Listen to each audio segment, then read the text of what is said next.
வணக்கம்ங்க.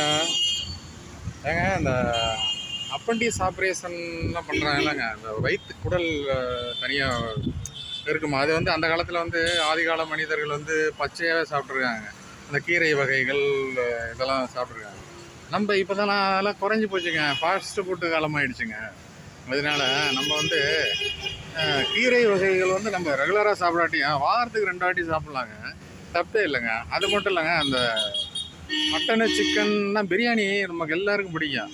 அந்த இலை இருக்க பாருங்க, நான் வாழை இலையில் வச்சு அதை சூடாக வச்சு சாப்பிட்றப்பாங்க. வாரத்துக்கு ஒரு நாள் வாழை இலையில் சாப்பிடுங்க, அந்த பிரியாணியை சாப்பிட்றதாச்சும் சாப்பிட்டோம்னா அந்த இலையில் உள்ள பச்சையத்தை வந்து அப்சர்வ் பண்ணிக்கும். நீங்களே பாருங்கன்னா சூடாக ஒரு சாப்பாட்டை வந்து இலையில் வச்சோம்னா என்னவா, அந்த பச்சையம் இருக்காது, அந்த பச்சையத்தை எடுத்துரும்.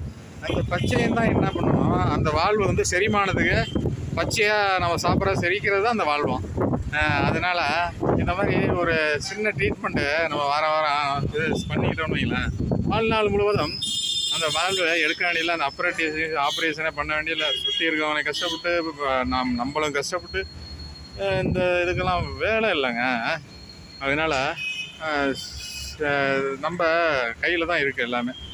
இந்த மாதிரி சின்ன சின்ன ட்ரீட்மெண்ட்டாக நினைக்காம சில இதை ஃபாலோ பண்ணிகிட்டே வந்தோம்னாங்களா, ஹாஸ்பிட்டலில் கொண்டு போய் நம்ம லேக்ஸ் கணக்கில் கொடுத்து ஆப்ரேஷன் பண்ணி அதுக்கு ஆப்ரேஷன் பண்ணுறதுக்கு கஷ்டப்பட்டு இதெல்லாம் தேவையில்லைல்ல.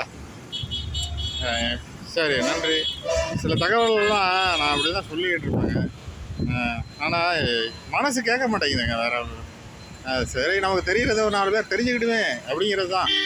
சரி, நன்றி, வணக்கம்.